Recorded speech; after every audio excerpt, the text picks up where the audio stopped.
This is Weights and Wealth, your one-stop shop for entertaining education on building a stronger body and bank account. We are not doctors or financial advisors and must warn you this is not medical or investing advice. It is for your entertainment.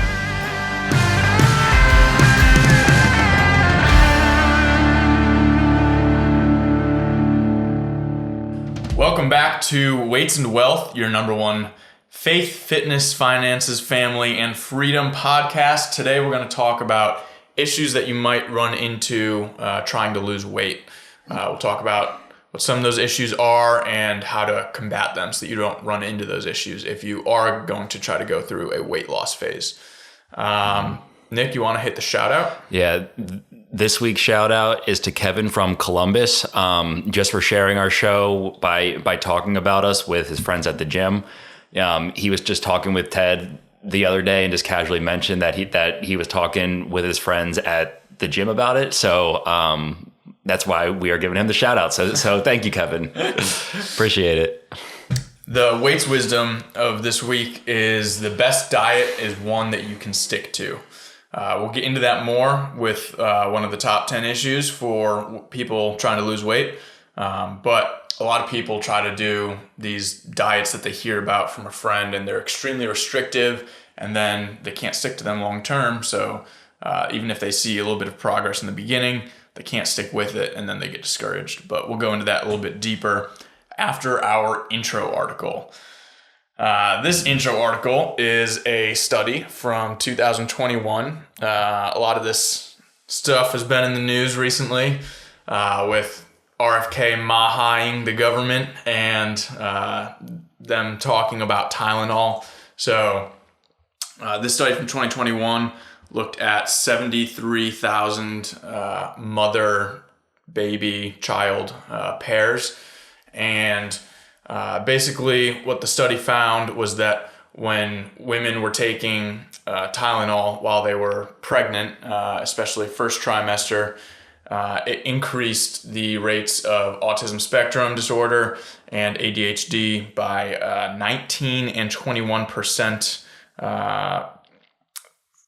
19% for autism spectrum disorder and 21% for ADHD. So that's obviously quite a significant increase. And there's been a lot of weird pushback, I think, on this, but you've probably seen the tweet from Tylenol from 2017. It says, "We actually don't recommend using any of our products while pregnant. Thank you for taking the time to voice your concerns today."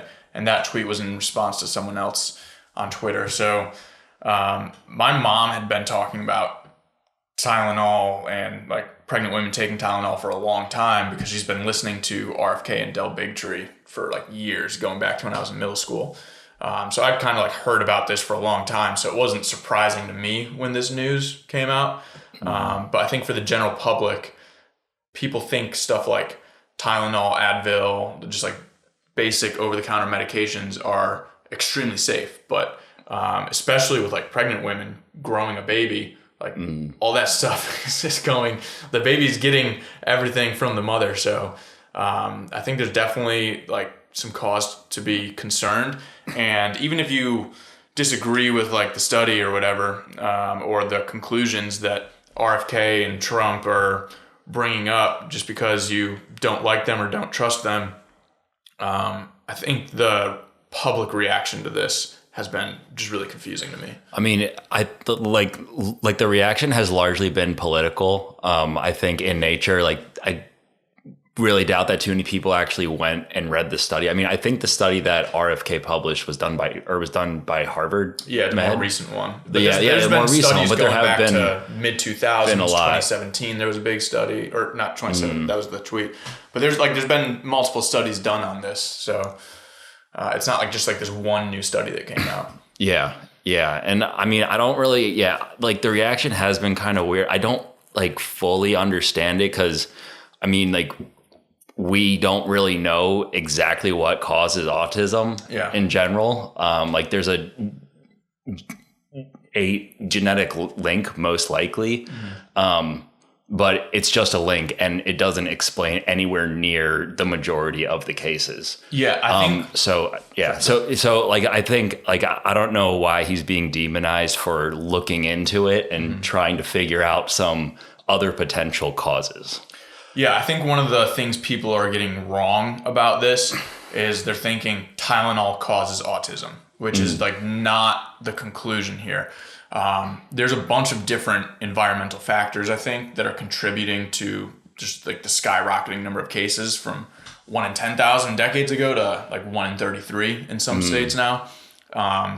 So I think there's a lot of different factors, whether it's medications, glyphosate being on all the food, like all these different environmental factors that are contributing together to this. And so like even if you look at a study, like, okay, maybe there's confounding variables there that can explain. Like maybe the mothers were doing other behaviors that contributed to it, and it wasn't just the Tylenol. Like it's hard to isolate something like that. But like, I think there's so many different things that go into this that you shouldn't be taking away the conclusion. If another announcement like this comes out where it's, oh, the flu shot increases by 15%, like it's not just one thing, like there's multiple things going on here. So if you are pregnant or planning on becoming pregnant, you probably just want to try to like protect the baby as much as possible by not taking a bunch of different things that could affect the baby.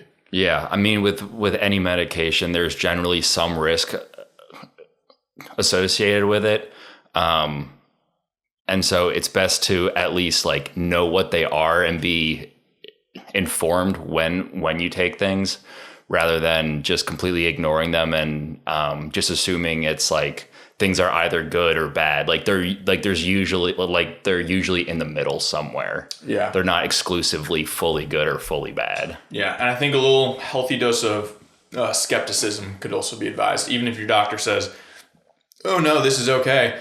Like they used to do x-rays on babies before ultrasounds, you know? So like there's like all these things where, doctors said this was okay. Smoking cigarettes is great for your health. Like there's all these things where just because the doctors say it's okay doesn't mean it actually is. And like just the most natural things that you can do, there's kind of like that fallacy that like natural isn't always better. But I think a lot of times just trying to be like as natural as possible is probably the best way to go. And so like with this whole Tylenol thing, we wanted to hit on all the videos, which I think are absolutely insane. But there's a bunch of videos of like left-leaning people that are pregnant on Instagram. These women just taking a bunch of Tylenol to like spite the administration. And it's like, why would you do that? Like if there is a chance that it contributes to like these things, why would you do that just to like spite these people who aren't even going to see it? It doesn't make any sense to me. But there's a lot of videos out there on social media, and who knows if they're not actually taking Tylenol, like they're taking something else and just making it look like that for a meme. But the videos I've seen were crazy. Yeah. I don't really understand. It doesn't make any sense to me. But yeah. People get emotional over politics. I think the more you can try to take emotion out of it, probably the better. Well, that's like the thing that bugs me is it shouldn't really be a political issue. Yeah. I mean, a lot of people don't like it solely because it came from RFK. He's the one, or the Trump administration is the one that was kind of in charge of like running it and put it out there. And so I don't know. I think some people just immediately disagree with everything that Trump says. And the crazy thing about that is like growing up with like my mom being super into health and being into like the GMOs and vaccines and like all this different stuff and like learning a lot about it.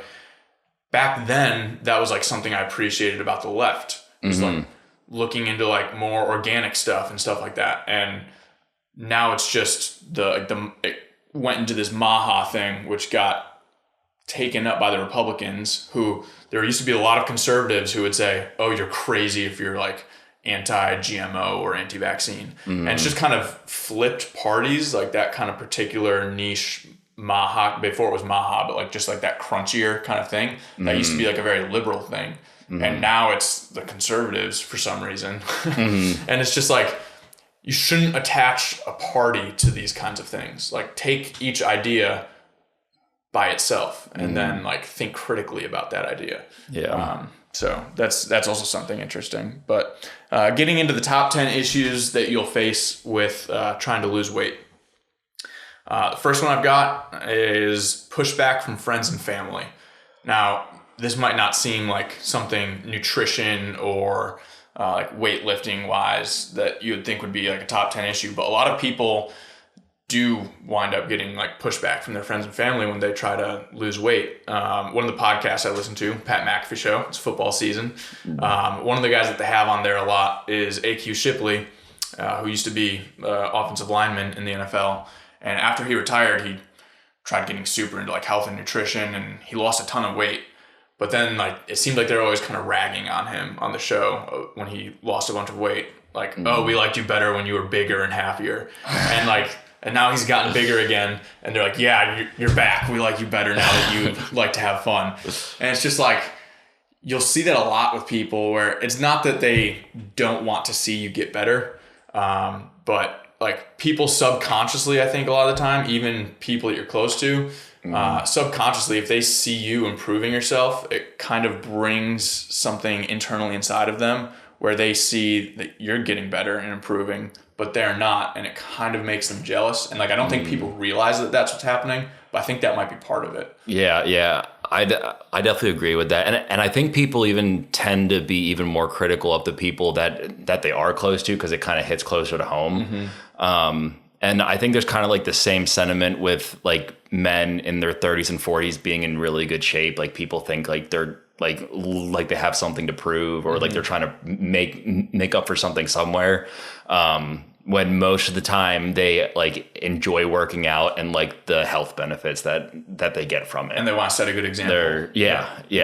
Like they're not doing, or most people I don't think do it for purely aesthetic reasons and to show off. I think that they do it for better reasons than that. Because it's also something that is kind of hard to stick with, just to be vain and to look good, I think. Yeah. So just one last thing with that is like, if the people around you are trying to say like, hey, we want you to do fun things with us, or like they're trying to peer pressure you, just like have a conversation with them. Like, hey, I'm trying to improve my health. Like, this is important to me. I really want to like try to do this. And just try to resist the peer pressure. And hopefully if you have that conversation with them, and just have like a quick, serious conversation with them, they'll kind of pull back on it. But for like a lot of people, like the fun things with their family and friends revolve around like eating out and drinking and stuff like that, where it is kind of hard to resist that peer pressure sometimes with the friends and family.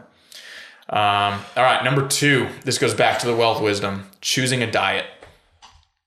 So many people that want to try to lose weight, maybe they've tried to do it before and they did a super restrictive diet, whether it was like keto or super strict macro counting, or vegan or carnivore, XYZ, water and lemon and paprika diet. You know, like there's all these different things out there. We've talked about some crazy ones before just for fun on here. But if you try a super restrictive diet and it's just too restrictive for you and either mentally or for your lifestyle, that can be discouraging. And then when you fail that diet, a lot of people just kind of give up because they're like, oh, I failed. So when you are choosing a diet, try to make it one that you can see yourself still doing in 6 months. You want to be something that you can stick to long term. And also make sure that it's not too restrictive on your calories where it doesn't allow you to like enjoy things in life, if that makes sense. Yeah, I've always taken like a general approach to it. I don't even think like my diet has a classification, but I try to stick to things that have like fewer ingredients. Like ideally it's only one, but you know, like 3 or fewer is fine. And then like and then I apply like the 80-20 principle, just try to do it like 80% of the time. So, and like that works very well. It's like a lifestyle thing. And like, I don't even consider it a diet. Yeah, exactly. And like the biggest piece there that you said is, I don't even think it has a name. That probably means that it's like a good diet for you if you're trying to lose weight long term. If a diet has a name, oftentimes it's a super restrictive diet that's very hard to stick to. So yeah, I think that's a good thing you said there.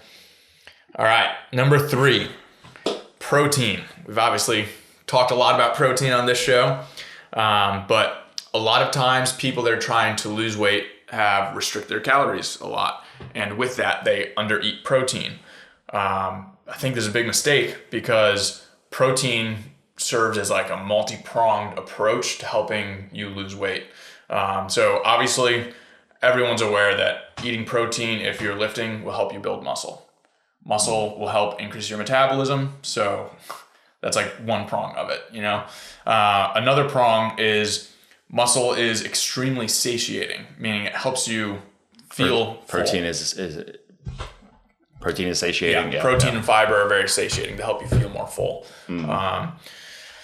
So if you feel more full, you'll probably wind up eating less. So that protein is very helpful that way.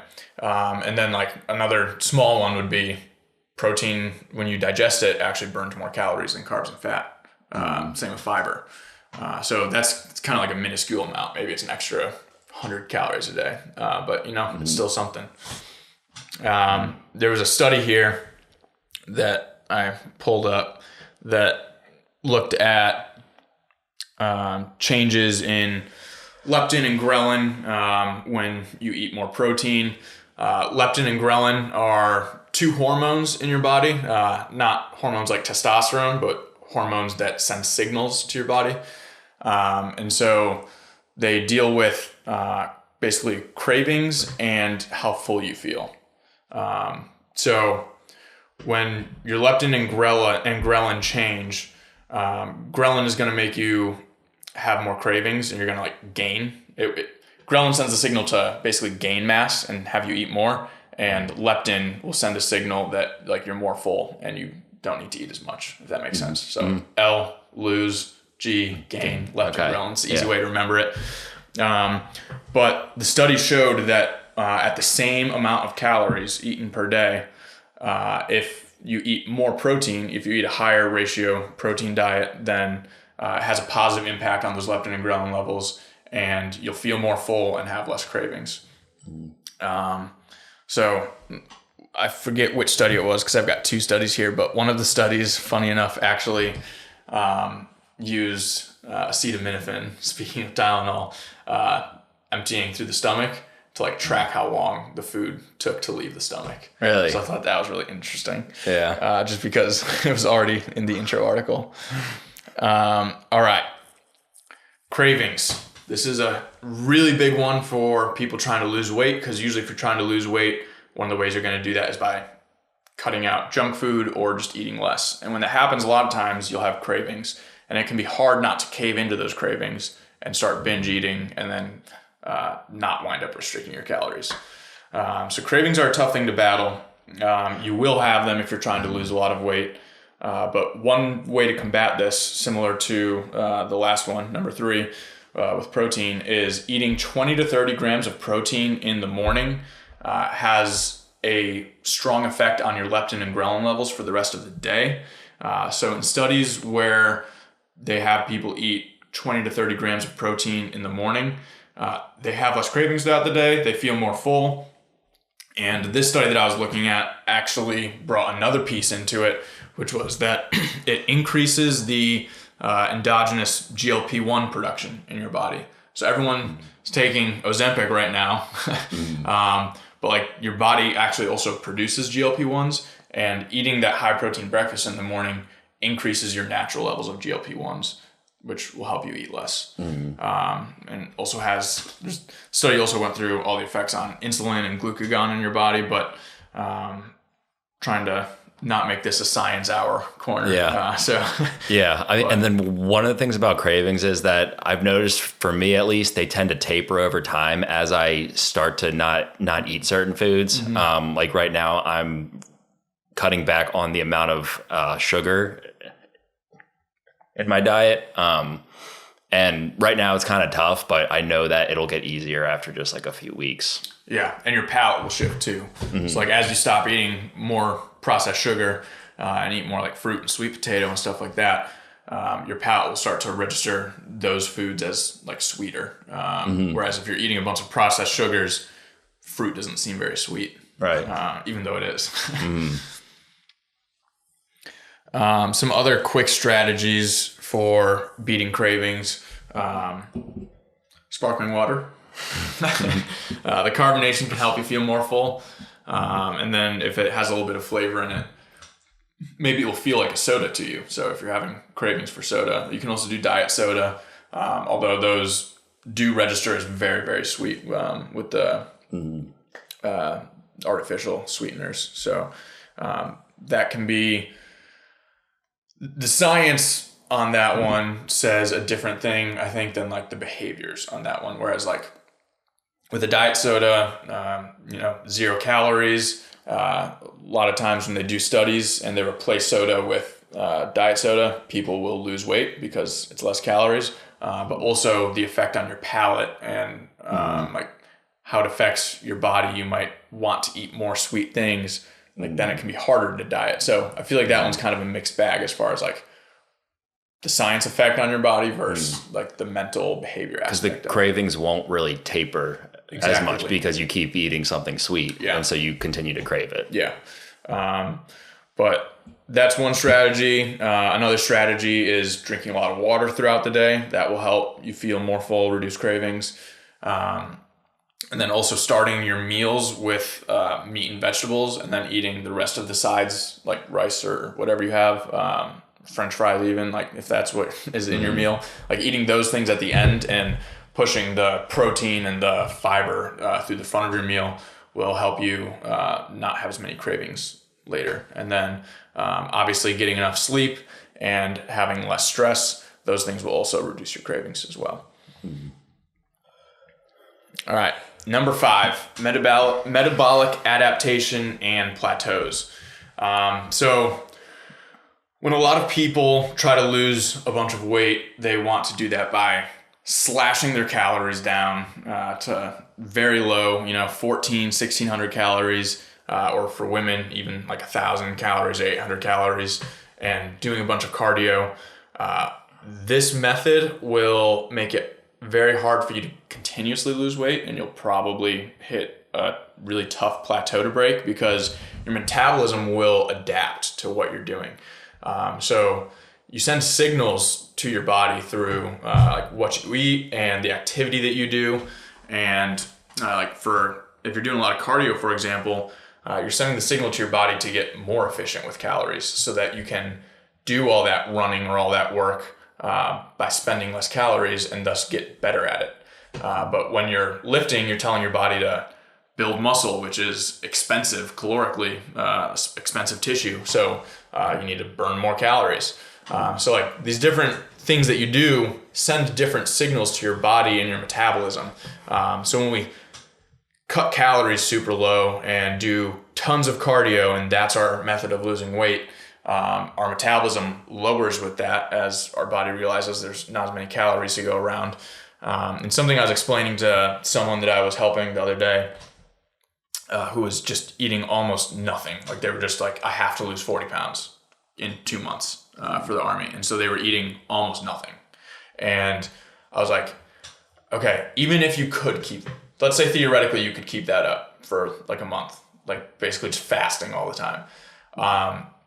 For different metabolic processes in your body needs certain nutrients. So if you're trying to lose fat tissue, there's some B vitamins that become very important for that. And if you're not eating those B vitamins because you're not really taking in any nutrition in your diet, your body's going to become less efficient at burning fat for energy. So slashing calories super low also has the effect of you're probably not getting enough vitamins and minerals and micronutrients. So if you are slashing your calories, I would recommend like 15% is like a moderate amount. I wouldn't go down to like 25 or 50% of the calories you've been eating.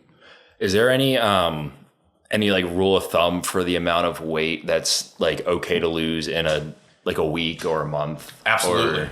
So if you are just trying to lose a little bit of weight, like if you're someone our size, you don't have like a ton of fat, you're maybe 10 to 25% body fat, half a pound to a pound a week is like kind of a good range to shoot for. if you are someone that carries a lot more weight and a lot more fat mass, you could be a little more aggressive, 1 to 2 pounds a week. Kind of really depends on the person.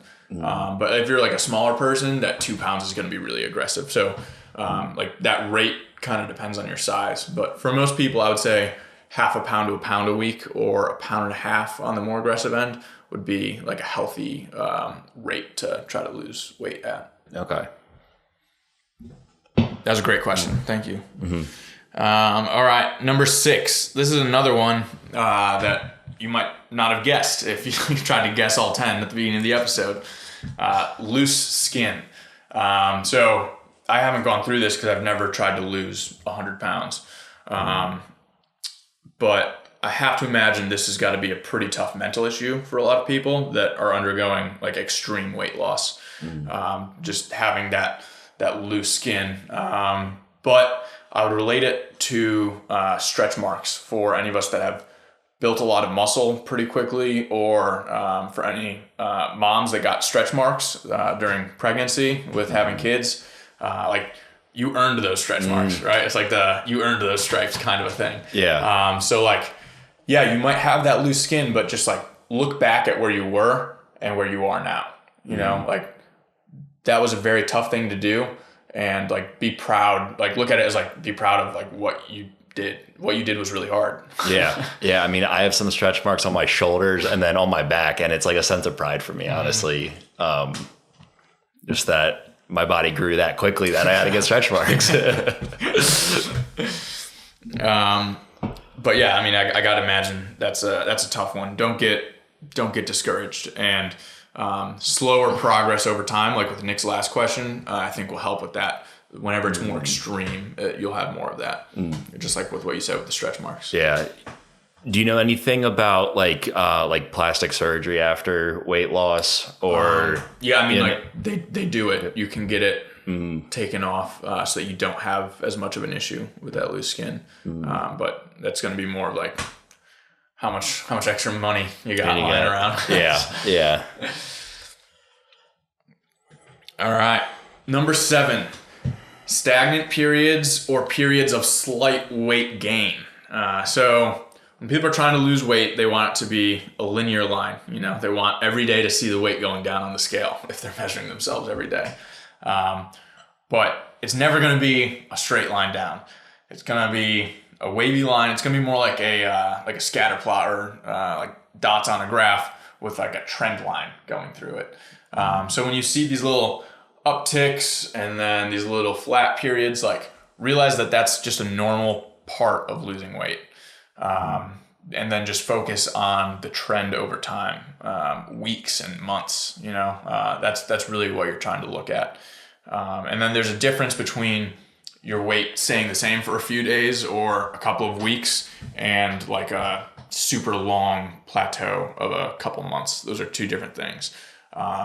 So, you know, just try to look at it like week by week, month by month, instead of looking at every day. You can still weigh yourself every day and plot all those points on a graph and get a good trend line, but try not to focus on it being an everyday thing, because your weight will fluctuate a lot every day just from water and salt and carb intake and stress and how much you slept. So. Yeah, I mean, yeah, because like fat loss and your weight aren't exactly the same. Because I mean, like for wrestling, guys would cut, you know, sometimes 5-10 pounds in a day. That's not 5-10 pounds of fat. They just have less water in their body. Their fat didn't change. Yeah, and something I've been doing with soldiers every month is these in-body scans where we get numbers on their body composition, the amount of muscle mass they have in pounds and pounds of fat and body fat percentage. And so like a lot of times I'm seeing people that are trying to lose weight and they're maybe losing weight, but their body fat percentage is going up because they're losing more muscle than fat. So the scale isn't the full picture either. And that's another reason protein's important. Make sure protein and lifting while you're cutting so that you're not losing a bunch of muscle with the fat.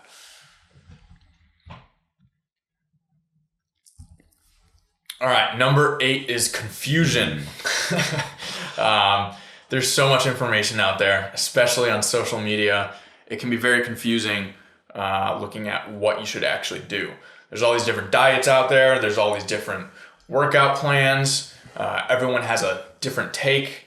So a couple things you can look for is if you ask them a question, do they say it depends? Because that's usually the right answer.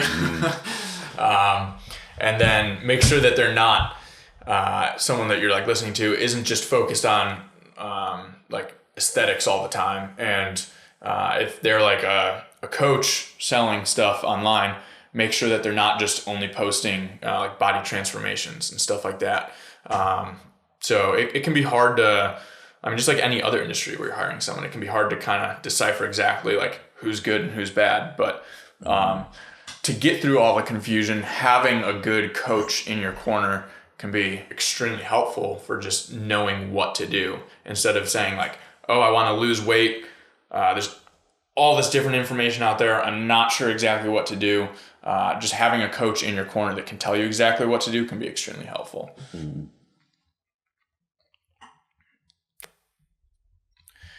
All right, fatigue.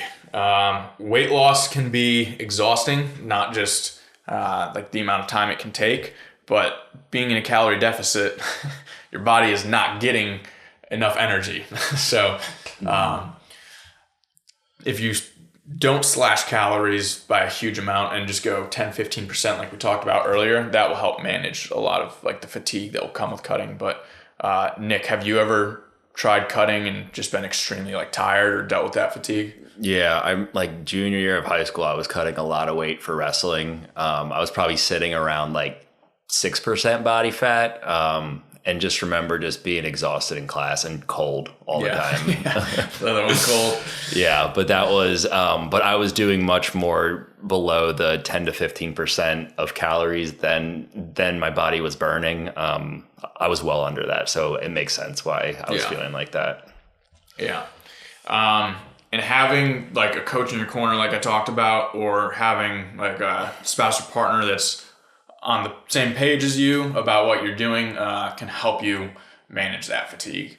And then we talked about sleep very briefly, just mentioned it earlier, but like making sure that you're getting enough sleep and that you're getting good quality sleep can help a lot with that fatigue. Like you don't want to add other sources of fatigue to just compound on itself. But just know that that's a normal part of the program here. All right, the last one I have is the calendar. The calendar is going to be a major obstacle to weight loss if you're going for weight loss for more than 2 or 3 months. If you look at your calendar, there's periods of the year that are just like it's just normal that people gain weight during those periods. You know, holidays, maybe football season's a tough one for you. Maybe you're having a baby in 5-6 months. There's all these different things that are going to be on your calendar. Maybe you have busy season for taxes. You know, that was always a tough one for Nick that would mess up his lifting and nutrition for a few months. So there will be things on your calendar, and everyone's calendar is different, but there will be time periods where it's going to make it really hard for you to be exactly on your program and on your diet. So just know that if you're trying to do this for a long period of time, if you're trying to lose weight over a long period of time, the calendar will be a battle at certain points in the year. So just try to think about what those hard points are going to be, whether it's work or babies or the holidays or whatever. Try to like think ahead, know what those periods are going to be, and give yourself some grace, or try to like plan ahead. Prior planning prevents poor performance. The holidays are a tough one. Okay. If your family is all about the holidays and you're all together for basically Thanksgiving through Christmas, it doesn't mean that you have to be eating those holiday desserts for an entire month. You can keep that more or less to just those few days that you're celebrating. But like I know for me, that's one that's always been big, is like cookies from Thanksgiving until New Year's. Like the cookies are just everywhere. And I love cookies. So like trying to not just eat Christmas cookies every day of December like that is a tough one for me. And it's just like, you have to realize, okay, I'm going to try to just mainly eat these on those couple of days where I'm at a party or something, instead of, oh, well, they're around for the entire month, so I'm going to eat them every day. You know, like you can look ahead at these periods of time. Oh, you're not going to be getting a lot of sleep because you have a new infant. Okay, well, maybe you pull back on the workouts there a little bit. Maybe instead of doing 5 days a week of workouts, you just do 2 or 3 45-minute workouts during that time period. You know, and like just working with your partner through that, if it's work or something else. Oh, you have a busy month at work and you got to work 12-hour shifts every day. Okay, well, maybe your partner can help meal prep for you. So like there's things you can do to kind of combat the calendar, because the calendar will be an issue. Yeah, and then like setbacks are completely normal too, and they are going to happen throughout your life in various areas. And the important part is to not beat yourself up too much, and then just get back to what you were doing before. Absolutely. So yeah. All right. If you have any questions on weight loss or anything like that, reach out to us. But yeah, I think it's a good episode. Hopefully it helped you if this was something that applies to you, and we'll see you next week. Don't forget to like, share, and subscribe on all of our platforms. We appreciate it, or spreading through word of mouth like Kevin. Yeah. All right. See you next week. Thanks for joining us today at Weights and Wealth. And don't forget to apply today's lessons to live healthy and wealthy. If this conversation will contribute to your fitness and financial gains, please share it with a friend or family member, and give a 5-star review so more people can lift bigger weights and get bigger bank accounts.